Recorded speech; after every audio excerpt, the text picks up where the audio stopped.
Hello, everyone, and thank you for joining us today. If you've got questions for Coach Reeve, please raise your hand and we'll get started.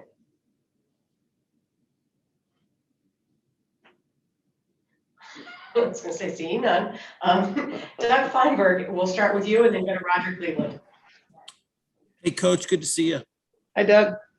So it seems here that there's much more quality on men's and women's side. You guys are playing the same arenas this time around as opposed to 2016. And you actually, the women have the last game, the gold medal games on that Sunday. Is that a good sign for women's basketball internationally, that there's more equality now than there was maybe 4 years ago?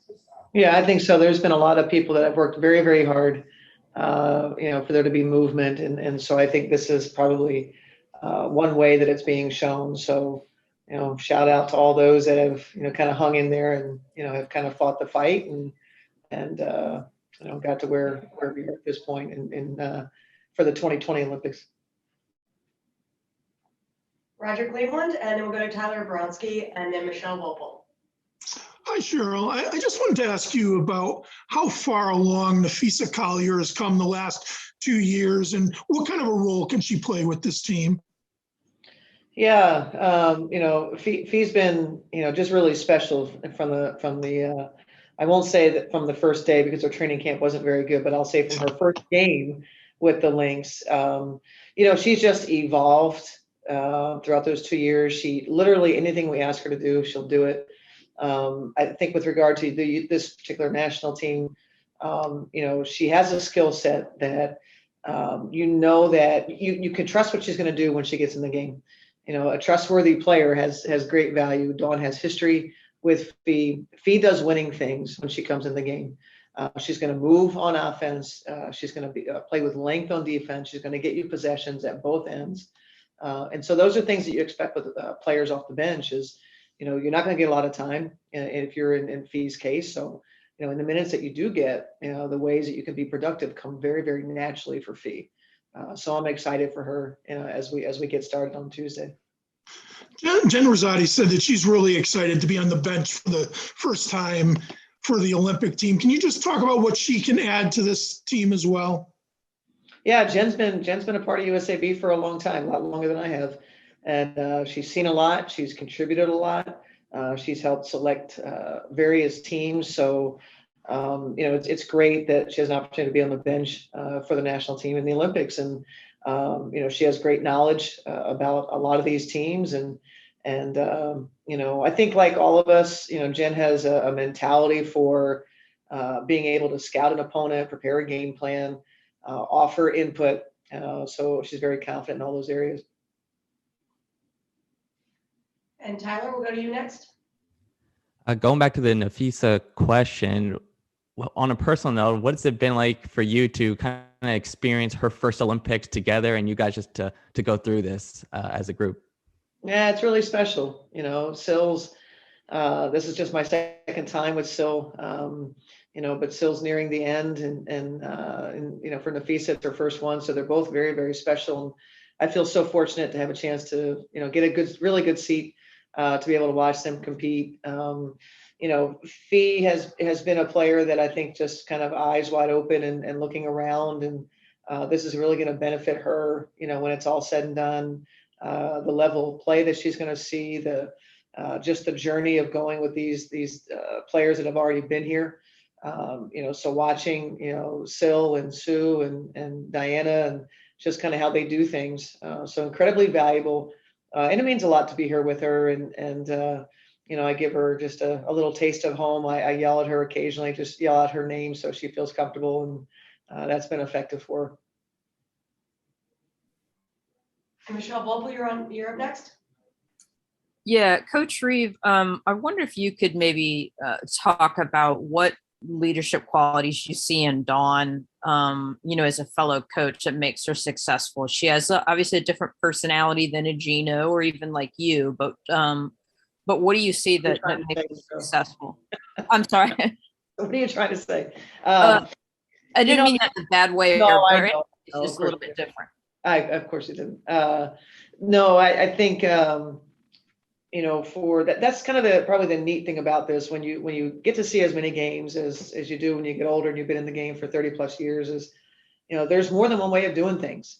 And, you know, you just pointed out, you know, that, you know, coaches have different techniques but the ones that are successful, I have found, have an ability to connect with players. And, you know, Dawn prides herself on that. Dawn is somebody that recognizes what a player needs. She has a pulse on if it's a young player, maybe they need a little more patience in the way that she coaches them. Or, you know, here at the Olympics, you know, she's been through it. You know, she's been, you know, somebody that was cut by USA Basketball, you know, somebody that's come off the bench. She's been, you know, somebody that's been in the thick of things. And so she's kind of run the gamut. And that's just really, really valuable for all of these players that she's actually gone through exactly what they're going through at one point or the other. So she's very in tune to what players need, and obviously has a good handle X and O wise. And you know, so I think that's probably what I would say that, you know, her greatest strength is her ability to connect with the players. You talk about players, you know, who were cut, which Dawn experienced. You had a couple of, I would say, great players who never got a chance to play in the Olympics. It just didn't work out that they made an Olympic team, and Taj and Rebecca. Is that sort of maybe, I guess, sort of encapsulate how difficult it is to make a team? Because obviously these are two of the better post players in WNBA history, and it just never worked out that they made an Olympic team, even though they were involved with USA Basketball. Yeah, that's the nature of this. You know, I think that, you know, USAB every time they select a national team, you're not going to be able to bring every player that is talented and you know has, you know, Rebecca Brunson has 5 rings. You know, is now the second time all time leading rebounder. It's just not possible, you know, to be able to include all the great players. And so these are first world problems for USAB. You know, that we have the depth of talent that we've had through the years. And but every time they select a team, you know, I don't care what level, what age, there's a lot of really good players that didn't make the final cut.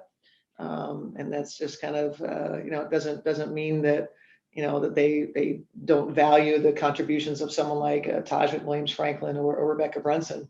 Like you said, it just didn't happen. Thank you. Appreciate it. You're welcome. And again, if you've got questions, please raise your hand, and we'll go next to Rafiq Lewison. Hey, Coach, I just want to ask you, like, how does it feel to be part of the coaching staff for Team USA?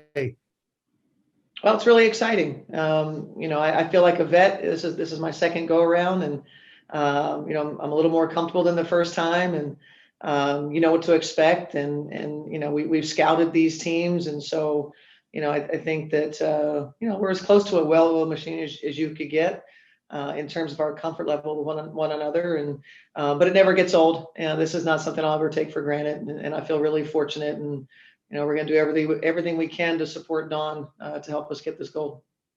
And as often as you've been coaching Sylvia Fowles in the FISA collar, like during the Minnesota Lynx days, how effective will it be for USA to get another gold medal in this year's Olympics? Yeah, I didn't catch the first part, Rafiq. What did you say about Fee and Sil? Yes, I'm asking you, like, as long as you've been coaching them during the Minnesota Lynx days, how effective will that chemistry be for Team USA to win gold in the Olympics this year? Yeah, I mean, it's 12 players that we're trying to blend together. You know, and we have, you know, 3 from one team, a couple from another. That's kind of the fun of this, that there is chemistry with those players. So it can only help, and I, you know, you see that throughout the 12 players. You know, ultimately, you know, chemistry with everyone is the mission, and I think we've really grown in that area.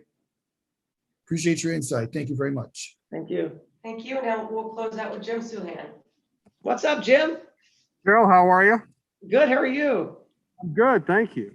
Hey, so you're in a boat in Rio, and now you're in a massive sea where you really can't go out. What are those 2 experiences been like? Very different. Very different, Jim. Just the fresh air we get when we leave the hotel to get on the bus or leave the arena, and we have a few minutes to sit outside and get some vitamin D. Very different experiences. You know, it is what it is. I think everybody's kind of talked about, you know, it's unfortunate, and you know, but you know, we have to deal with, you know, the task at hand, and and we'll all be okay. We have a tennis court that, we could get outside and get some fresh air. So there's, it's all what you make of it, and we're going to make the best of it. Thank you very much. All right. Appreciate you. Bye, Jim. Bye, everybody.